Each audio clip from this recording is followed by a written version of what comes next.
এবার দেখে নেব খেলার সময়ের শিরোনাম। ক্লাব ও বোর্ডের দ্বন্দ্বে অনিশ্চয়তায় প্রথম বিভাগ ক্রিকেট লিগের ভবিষ্যৎ। সভাপতির সঙ্গে ক্রিকেটারদের প্রতিনিধি দলের সাক্ষাৎ, বোর্ড সভায় সমাধানের আশ্বাস। একটা জিনিস ক্লিয়ার করছে যে কোনো ডাউট নাই ক্রিকেট লিগ হবে এখানে, বাট ওনার কথা হচ্ছে যে এই মাসের ভিতরেই উনি ঢাকা ফার্স্ট ডিভিশন ক্রিকেট মাঠে গড়াবে। বাংলাদেশ দলে হামজার অন্তর্ভুক্তিতে অধিনায়কত্ব নিয়ে শঙ্কিত নন জামাল। লেস্টার সিটি তারকাকে সহযোগিতার আশা। বিপিএল এর দ্বিতীয় পর্বের জন্য প্রস্তুত হচ্ছেন JB6।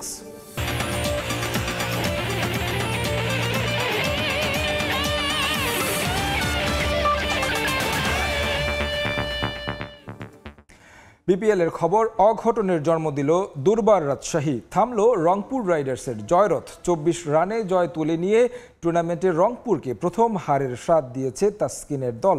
পেমেন্ট ইস্যুর বিতর্ক পাশ কাটিয়ে আগে ব্যাট করে 170 রান তোলে রাজশাহী। জবাবে তাসকিনের বিচক্ষণ নেতৃত্ব ও বার্ল মেহেরের বোলিং তোপে 146 রানে অল আউট হয় রংপুর। এ জয়ে ঢাকা ক্যাপিটালসকে টপকে টেবিলের 4 নম্বরে উঠে এসেছে। টেবিলের 5 নম্বরে এসেছে রাজশাহী। ম্যাচ সেরা হয়েছেন রায়ান বার্ল। এদিকে খুলনা টাইগার্সের জয় দিয়ে শেষ হলো বিপিএল এর চট্টগ্রাম পর্ব। সিলেটকে 6 উইকেটে হারিয়েছে মিরাজের দল। টস জিতে আগে ব্যাট করে নির্ধারিত ওভারে 152 রান সংগ্রহ করে সিলেট স্ট্রাইকার্স। জবাবে শেষ ওভারে জয় নিশ্চিত করে রূপসাপারের দলটি। 70 রান আর 1 উইকেট নিয়ে ম্যাচ সেরা হয়েছেন অধিনায়ক মেহেদী হাসান মিরাজ। চ্যাম্পিয়ন্স ট্রফির ঠিক আগে বিপিএলে ব্যাটসম্যানদের রানে ফেরা স্বস্তির। তানজিদ তামিমের সঙ্গে সাবেক টাইগার অধিনায়ক হাবিবুল বাশার সুমনের আলাদা মুগ্ধতা ঝরল চ্যাম্পিয়ন্স ট্রফির স্কোয়াডে ডাক না পাওয়া বিজয় লিটনকে নিয়েও। বয়সভিত্তিক পর্যায়ে ক্রিকেটাররা বিপিএলে এখন পর্যন্ত ইতিবাচক কিছু না করতে পারলেও তাতে মনদের ভালো দেখছেন সুমন। উইকেট নিয়েও প্রশংসা করেছেন বিসিবির সাবেক নির্বাচক। ক্লাব আর বোর্ডের দ্বন্দ্বে অনিশ্চিত ক্রিকেটারদের ভবিষ্যৎ।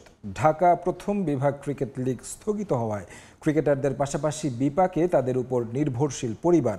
অচলাবস্থা দূর করতে বৃহস্পতিবার বোর্ড সভাপতির শরণাপন্ন হন ক্রিকেটারদের 20 জনের প্রতিনিধি দল। ফারুক আহমেদ সময় চেয়েছেন, আশ্বাস দিয়েছেন শনিবারের বোর্ড সভায় সবকিছু ঠিক করার। দিন শেষে কিন্তু আমাদের এটা রুজি রুটি তো, আর ফার্স্ট ডিভিশন টিম যারা খেলে একটা লিগই হয়, তো ওই একটা লিগেই।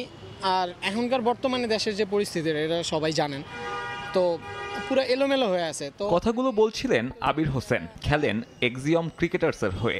বোর্ড ক্লাব দ্বন্দ্বে তার একমাত্র উপার্জনের মাধ্যম ঢাকা প্রথম বিভাগ ক্রিকেট লিগ স্থগিত হয়ে আছে। অনেকের অভিযোগ, ঢাকার ক্লাবগুলোর কাছে এক প্রকার জিম্মি ক্রিকেট বোর্ড। গঠনতন্ত্র সংস্কারের খসড়া পছন্দ না হওয়াতে ঢাকার ক্লাব ক্রিকেট স্থবির করে রেখেছেন কর্তারা। সে বয়কটে ক্লাব কর্তা কিংবা বিসিবি কারোই হয়নি কিছু। ভুক্তভোগী ক্রিকেটাররা, যাদের অনেকেই বছরে এই একটা লিগ খেলে খরচ যোগান পরিবারের। আমরা 7-8টা মাস কষ্ট করি শুধু এই ঢাকা প্রথম বিভাগ খেলার জন্য। এই একটা খেলার উপর নির্ভর করে অনেক ফ্যামিলি চলে, অনেক প্লেয়ার চলে। যাদের জন্য এত কিছু, সেই খেলোয়াড়রাই এখন অনিশ্চিত জীবনের সামনে। ক্লাব বলেছে বাড়ি ফিরে যেতে, বোর্ড করাচ্ছে অপেক্ষা। বৃহস্পতিবার বোর্ড প্রেসিডেন্টের সঙ্গে দেখা করার সময় বেলা 3টা হলেও ফারুক আহমেদ এসেছেন পাক্কা 1 ঘন্টা পর। তবে প্রেসিডেন্টের সাথে দেখা করে কিছুটা আশ্বস্ত ফার্স্ট ডিভিশনের ক্রিকেটাররা। শনিবারের বোর্ড সভায় সব অচল অবস্থা কাটবে বলে দেখিয়েছেন প্রত্যাশাও।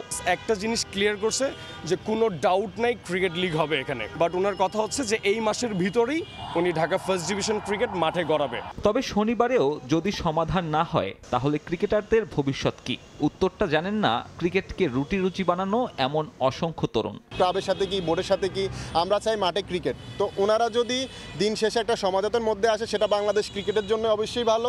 আর যদি সমাধানের মধ্যে না আসে, তো বাংলাদেশ ক্রিকেটের প্লেয়ারদের যেটা ভালো হবে, আমরা প্লেয়াররা সবাই মিলে সে সিদ্ধান্ত নিব। ক্লাবগুলোর চাপের মুখে গঠনতন্ত্র সংস্কার কমিটিতে বদল আনতে যাচ্ছে বিসিবি। গুঞ্জন, নাজমুল আবেদিন ফাহিমকে সরিয়ে নতুন প্রধান করা হচ্ছে মাহবুব আনামকে। ক্লাব কর্তাদের মন রাখতে আনা হবে আরও পরিবর্তন। সাব্বির মিথুন, সময় সংবাদ, ঢাকা। চ্যাম্পিয়ন্স ট্রফির জার্সিতে পাকিস্তানের নাম না রাখার সিদ্ধান্ত থেকে সরে এসেছে ভারত। আইসিসির গাইডলাইন মেনে চ্যাম্পিয়ন্স ট্রফির জার্সি তৈরি করবে টিম ইন্ডিয়া, জানিয়েছেন বিসিসিআই সচিব দেবজিৎ সাইকিয়া। এদিকে চলমান জার্সি ইস্যুতে ভারতের টালবাহানার জবাবে আগামী বছর টি-20 বিশ্বকাপে পাকিস্তানের জার্সিতে স্বাগতিক ভারতের নাম না রাখার পরামর্শ দিয়েছেন সাবেক Pakistani cricketer বাসিত Ali. Champions trophy নিয়ে ভারতের টালবাহানা যেন শেষই হচ্ছে না। ভেন্যু বিষয়ে নিজেদের পছন্দ মতো হাইব্রিড মডেলের অনুমোদন নেয়ার পর আলোচনায় ভারতের জার্সিতে পাকিস্তানের নাম না রাখার বিষয়টি। দুই দেশের বৈরিতার কারণে আসন্ন আইসিসি ইভেন্ট আয়োজনে বিপাকে পড়তে হয়েছে নিয়ন্ত্রক সংস্থাকে। যদিও ভারতের চাহিদাকেই প্রাধান্য দিয়েছে আইসিসি, জার্সি ইস্যুতে নতুন করে ধানাই পানাই শুরু করেছে দেশটি। হোস্ট দেশ হিসেবে অংশ নেয়া প্রতিটি দেশের জার্সিতে পাকিস্তান নাম থাকার কথা। সেই নিয়ম সব দেশ মানলেও ভারত তা মানতে চায়নি। যদিও এই অবস্থান থেকে ইউ টার্ন নিয়েছে দেশটি। আইসিসির নিয়ম মেনে জার্সিতে পাকিস্তানের নাম রাখা হবে বলে জানিয়েছেন বিসিসিআই এর সচিব দেবজাতি সাইকিয়া। তিনি একটি আন্তর্জাতিক গণমাধ্যমকে জানান, আইসিসি ইভেন্টে নিয়ন্ত্রক সংস্থা যে নিয়ম বেঁধে দেবে সেই অনুযায়ী ভারত জার্সি তৈরি করবে। একই সঙ্গে তিনি নিশ্চিত করেছেন ভারতের চ্যাম্পিয়ন্স ট্রফির জার্সিতে পাকিস্তানের নাম থাকবে। সবকিছু মেনে নিলেও বিষয়টি নিয়ে কম জল ঘোলা করেনি দেশটি। এদিকে চ্যাম্পিয়ন্স ট্রফির উদ্বোধনী অনুষ্ঠানে রোহিত শর্মাকে পাঠাতে চায় না বিসিসিআই। এই বিষয়টি এখনও সুরাহা হয়নি। নিয়ম অনুযায়ী উদ্বোধনী অনুষ্ঠানে উপস্থিত থাকার কথা অংশ নেয়া দেশগুলোর অধিনায়কদের। ভারত যেহেতু টুর্নামেন্ট খেলতে পাকিস্তান যাবে না, সেক্ষেত্রে উদ্বোধনী অনুষ্ঠানেও অংশ নিতে দিবে না অধিনায়ককে। রোহিত শর্মা পাকিস্তান নেই। এ বিষয়ে প্রতিক্রিয়া জানিয়েছেন সাবেক পাকিস্তানি ক্রিকেটার বাসিত আলী। খামোশি সবচেয়ে আচ্ছা জবাব হতা হ্যায়। চুপ থাকা এর সঠিক জবাব হবে। রোহিত শর্মা না আসতে চাইলে না আসুক, জার্সিতে নাম না লিখতে চাইলে না লিখুক। এখন পাকিস্তানের কি করা উচিত জানেন? পিসিবির উচিত বিসিসিআইকে একটি ইমেল করা যে তারা পাকিস্তানের নাম না লিখলে বা অধিনায়ক পাকিস্তানে না পাঠালে পাকিস্তানও আগামী বছর তাদের জার্সিতে ভারতের নাম লিখবে না এবং অধিনায়কও উদ্বোধনী অনুষ্ঠানে যাবে না।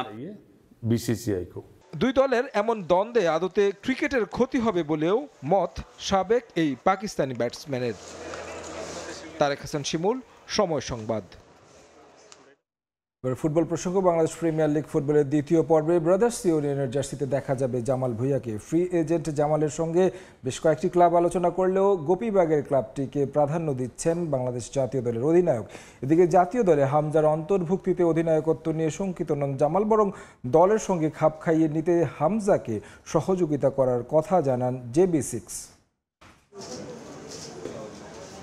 দলবদলের জটিলতায় শেষ পর্যন্ত জামাল ভুঁইয়াকে রেজিস্ট্রেশন করাতে পারেনি বাংলাদেশ প্রিমিয়ার লিগের ক্লাব ব্রাদার্স ইউনিয়ন, যার জন্য নিজেদের 6 নম্বর জার্সিটিও তুলে রেখেছিল ক্লাবটি। তবে সব ঠিকঠাক থাকলে প্রিমিয়ার লিগের দ্বিতীয় পর্বে বাংলাদেশ জাতীয় দলের অধিনায়ককে দেখা যাবে ব্রাদার্সের জার্সিতে। ফ্রি এজেন্ট জামালের সঙ্গে বেশ কয়েকটি ক্লাব আলোচনা করলেও JV6 প্রাধান্য দিচ্ছেন গোপীবাগের ক্লাবটিকে। ব্রাদার্স আমাকে অনার দিচ্ছে না, সো অফকোর্স যদি ওরা আমাকে একটা কন্ট্রাক্ট দিলে তাহলে অফকোর্স আমি ব্রাদার্সের সাথে সাইন করব।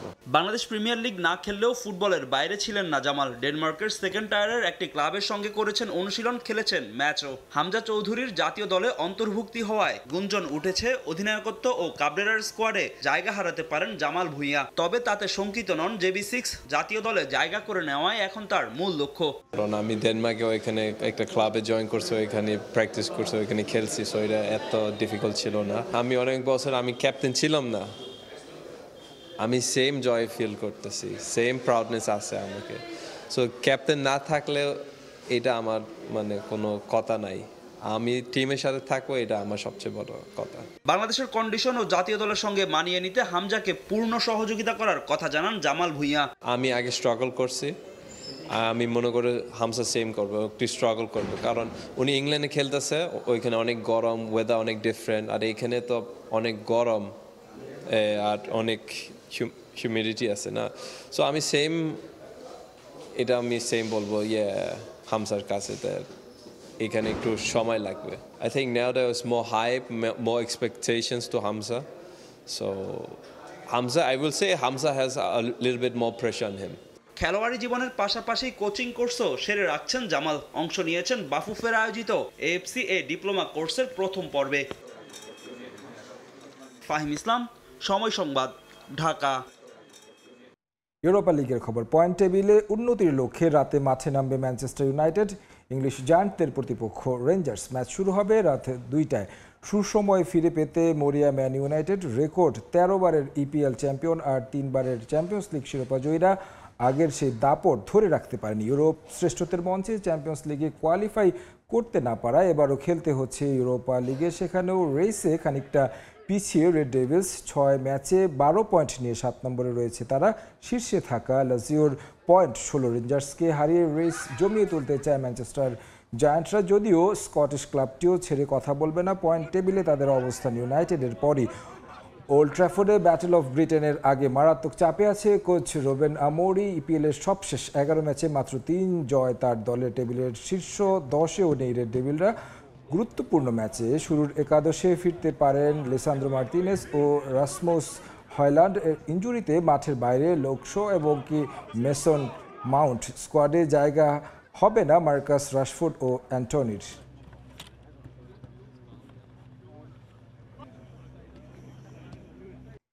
পার্বত্য অঞ্চল থেকে ফুটবলার তুলে আনতে রাঙামাটিতে উদ্বোধন হলো AFCর empowering hill women pursue football career শীর্ষক সোশ্যাল রেসপন্সিবিলিটি প্রোগ্রামের। দেশের ফুটবলে পার্বত্য অঞ্চলের ফুটবলারদের অবদান অবিস্মরণীয়। 3 পার্বত্য জেলা বান্দরবন, খাগড়াছড়ি ও রাঙ্গামাটির সুবিধাবঞ্চিত 45 জন নারী ফুটবলার নিয়ে রাঙ্গামাটির চিংহলা মং চৌধুরী মারি স্টেডিয়ামে 4 দিনব্যাপী আবাসিক ক্যাম্প শুরু হয়েছে। পাশাপাশি 2 দিনব্যাপী চাইল্ড সেফগার্ডিং ট্রেনিং প্রোগ্রামেরও অনুষ্ঠিত হবে। ট্রেনিং ক্যাম্প শেষে 45 জন নারী খেলোয়াড়দের নিয়ে অনুষ্ঠিত হবে একটি ফুটবল ম্যাচ। সেখান থেকে বাছাইকৃত 12 জন খেলোয়াড়কে আগামী 1 বছর দেওয়া হবে শিক্ষাবৃত্তি। অংশ নেন 45 নারী খেলোয়াড়কে দেওয়া হবে শিক্ষা উপকরণ।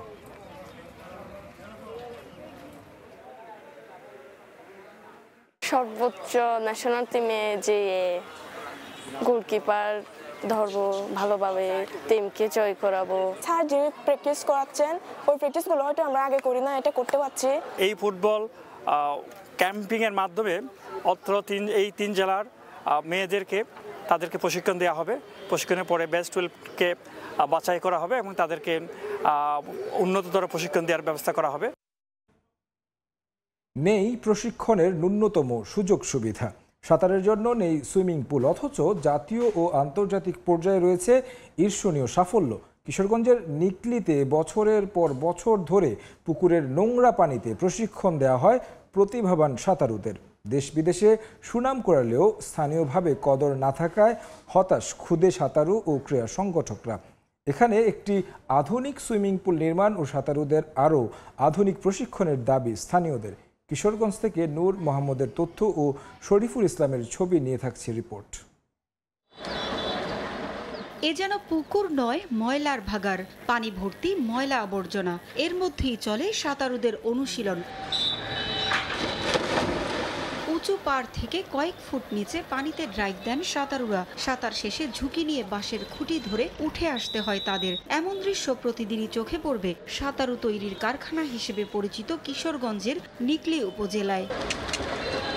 বছরের পর বছর এভাবেই পুকুরের নোংরা পানিতে প্রশিক্ষণ নিতে হয় স্বর্ণজয়ী সাঁতারুদের। সুইমিং পুল সহ সাঁতার প্রশিক্ষণের ন্যূনতম সুযোগ সুবিধা না থাকলেও নিকলিতে সাঁতারের রয়েছে গৌরবোজ্জ্বল সাফল্য। এমন ময়লা পানিতে সাঁতার শিখেই বিশ্ব মানচিত্রে দেশের মুখ উজ্জ্বল করেছেন খ্যাতিমান সাঁতারু কারার মিজান, কারার সামেদুল, নাজমুল হক, নিয়ামুল হক, আরিফুল ইসলাম, আমিরুল ইসলাম, রোমানা আক্তার, ফারজানা আক্তার সহ অনেকেই। সাফল্য এলেও যুগ যুগ ধরে অবহেলিত নিকলির সাঁতারু। মাছ শ্বাস করে এই জায়গায় আমরা প্র্যাকটিস করতে হয়, অনেক পচা মাছ থাকে, এদের এগুলো সরাই সরাই আমরা প্র্যাকটিস করতে হয়। আমরা যদি আরেকটু ভালো প্র্যাকটিস করতে পারতাম, মানে একটা ভালো একটা জায়গা পেতাম বা একটা সুইমিং পুল পেতাম, তাহলে আমরা আরো অনেক ভালো করতে পারতাম। আমি এখানে সাঁতার শিখতে এসেছি, আমি বড় হয়ে এখানে কারার মিজানের মতো সাঁতারুক হতে চাই। সুইমিং পুল পাই, ইনশাল্লাহ আমরা দেশবাসীর কাছে আশা রাখতে পারি যে আমরা ইন্টারন্যাশনাল পর্যায়ে যে আমরা ভালো কিছু করব। প্রতিদিন ভোরে নিকলি কলেজ মাঠে অনুশীলনে অংশ নেয় শতাধিক সাঁতারু। পরে কলেজের পাশে মসজিদের পুকুরে তাদের সাঁতারের নানা কলাকৌশল শেখান নিকলি সুইমিং ক্লাবের প্রশিক্ষকরা। এদের বেশিরভাগই জেলা, বিভাগ ও জাতীয় পর্যায়ে স্বর্ণজয়ী সাঁতারু। দূষিত পানিতে সাঁতার শিখে গেল শেখ কামাল। দ্বিতীয় যুব গেমসে 16টি পদকের 12টিতেই সাফল্য পেয়েছিলেন নিকলির সাঁতারুরা। রানিং করার পর ট্রেচিং করে কোর করার পর এই সবাই প্রস্তুতি নেয় পানিতে নামার। তখন ছেলেদেরকে আমরা এই পুকুরে নিয়ে আসি, আইসা পানিতে নামাই। আমরা সরকারের কাছে তো ভাত চাই না, টাকাও চাই না, আমাকেও দিতে হবে না, কাউকে দিতে হবে না। সরকার যদি আমাদেরকে একটা সুইমিং পুল দিত, না আমরা বিকেএফ যেটা আমার ফাইট করতে পারতাম, আনসার, বিডিপি এবং অন্যান্য জেলা বা ক্লাব সবার সাথে আমরা মানে আরও পারদর্শিতা দেখাতে পারতাম। এইখানে অবকাঠামোগত বিষয়টা আমরা আমাদের এখান থেকে জেলা প্রশাসকের মাধ্যমে অবশ্যই প্রস্তাব দিব। কিশোরগঞ্জে একটি যেন ভালো মানের একটা সুইমিং পুল ওনারা গড়ে দেন, এটা অবশ্যই আমরা দাবি রাখবো। নিকলি থেকে এ পর্যন্ত আন্তর্জাতিক প্রতিযোগিতায় স্বর্ণপদক জয় করেছেন 15 জন সাঁতারু, আর জাতীয় পর্যায়ে স্বর্ণজয়ী সাঁতারুর সংখ্যা 4 শতাধিক। সময় সংবাদ, কিশোরগঞ্জ। শেষ হয়েছে প্রথমবারের মতো আয়োজিত হওয়া জাতীয় যুব জিমন্যাস্টিক্স 2025। জাতীয় ক্রীড়া পরিষদ ভবনে জিমন্যাস্টিক্সের পর্দা নেমেছে 2 দিন ব্যাপী এই প্রতিযোগিতা, যেখানে অংশ নিয়েছেন বিকেএসপি সহ 6টি প্রতিষ্ঠানের জিমন্যাস্ট। 4টি ইভেন্টে অনুষ্ঠিত হয় খেলা। দলগত ইভেন্টে আধিপত্য দেখিয়েছে quantum Cosmo school and college. 4টি ইভেন্টের 3টিতেই চ্যাম্পিয়ন হয় প্রতিষ্ঠানটি। ব্যক্তিগত ইভেন্টেও চমক দেখিয়েছে quantum Cosmo school and college. পুরুষ এককে চ্যাম্পিয়ন হয়েছে প্রতিষ্ঠানটির জিমন্যাস্ট মাংচিং ট্রু ত্রিপুরা, আর নারী এককে চ্যাম্পিয়ন হয়েছেন বিকেএসপির বনফুলি চাকমা।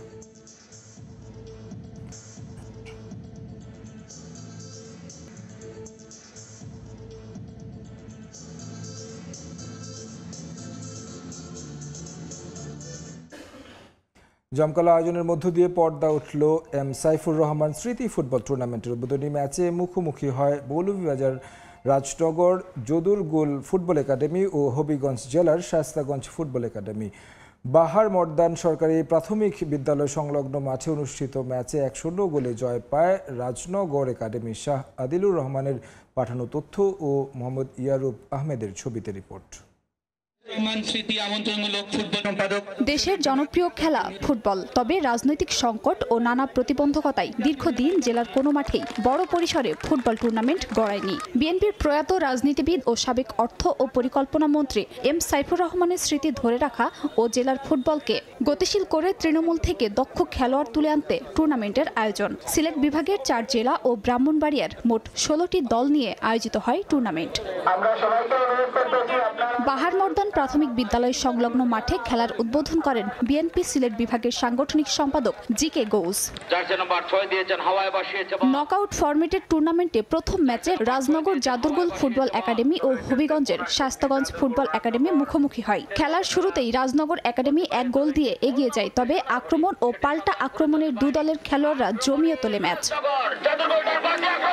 শায়েস্তাগঞ্জ গোল শোধের চেষ্টা করেও ব্যর্থ হয়। 1 গোলে জয় পায় রাজনগর যাদুরগুল একাডেমি। দীর্ঘদিন ধরে মৌলভীবাজার গ্রামীণ পর্যায়ের মাঠে ফুটবল খেলা দেখে উচ্ছ্বসিত দর্শকরা। এই আয়োজন নিয়মিত করার দাবি সকলের। বেশ কিছুদিন ধরে কিন্তু ফুটবল মাঠ থেকে হারিয়ে গেছে। এই হারানো ফুটবলকে যে ফিরিয়ে এনেছে, সেজন্য আমরা সাধারণ দর্শক হিসাবে বাহার মর্দান সমাজ কল্যাণ সমিতিকে ধন্যবাদ জানাই। আশা করি এইভাবে যদি প্রতিটি এলাকায় উদ্যোগ নিয়ে আরো সুন্দরভাবে এই খেলার আয়োজন করে মানুষ উপভোগ করবে, ভালো।